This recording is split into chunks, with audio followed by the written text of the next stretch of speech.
All right, the emotional solar plexus center.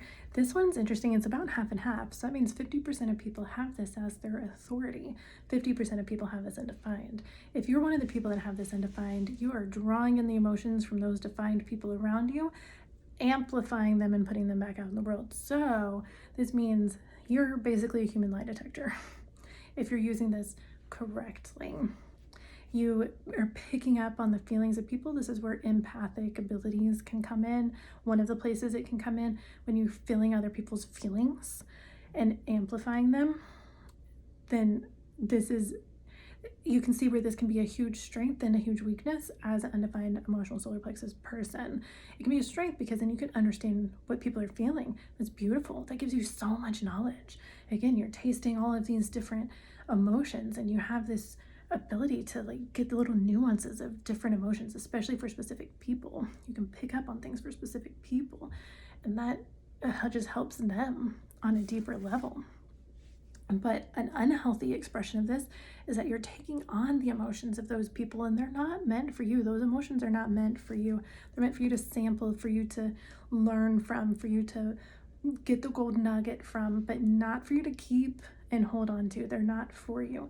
It's easy to do as an undefined solar plexus person, though, before you understand what's happening. So a big one to ask yourself is, am I avoiding confrontation and truth? Am I avoiding confrontation and truth? Because undefined solar plexus people do tend to avoid this. This is where a lot of avoidance can come up because the emotions can feel really overwhelming. Because again, we're taking them in and amplifying them. That can be a lot. And so undefined solar plexus people just kind of want it to go away. So I've seen people who just suppress the feelings and whatever feelings are coming from other people because they can't handle it. They just can't. But if you're here, you are actively working on yourself, and that means that you can. Because it's just a switch of perspective. Whenever that shows up, you aren't responsible for making that other person feel better, especially because if they're emotionally defined, they have to work through their wave. It gives them information that they need for their life. And by you interfering with their emotional wave, you're interfering with their access to their own intuition. So you are not responsible for making anybody else feel anything. I see that a lot too. I just want you to feel better. They need to be pissed for a bit. Just let them be pissed. Or sad or happy or whatever. Let them feel what they need to feel. Okay? So don't try to fix things where people just take in the information. Use it. This is a great way to really connect with people. I feel that you're frustrated. Is that correct for you? Would you identify with that? Yeah, okay. Yeah, that's a lot. Talk to me about it. Just be a source of support and love for them.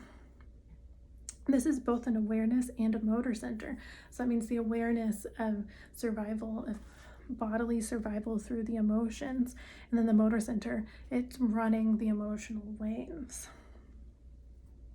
Discomfort, whenever you're avoiding the emotions, this can show up as tightening in your throat or goosebumps or shifting in your seat. Any type of way. So if you've noticed that you do avoid confrontation, you avoid big feelings, you avoid the truth of a situation, then your next step is to look at what physically does that look like for you? How does that physically show up for you? What do you actually do to avoid those emotions? And then when you can identify that, then it's easier for you to stay in the moment and to realize oh, I'm running. This is what I do. I always run. And it was just uncomfortable and I'm running away from that.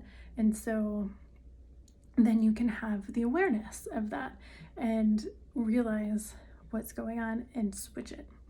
And again, the main thing to understand is that you're not here to fix anybody or make anybody feel better or anything. You're just here to learn about the emotions. This is undefined. Life is drawing you in through the center.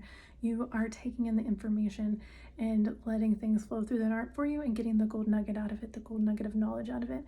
And you can use that beautiful gold nugget to connect to other people on a deeply emotional level that defined people will really appreciate, or that anybody will. I mean, think about a time you felt really seen by somebody on an emotional level. It's a beautiful, beautiful skill. Okay, next we're gonna switch to the other side and go to the spleen.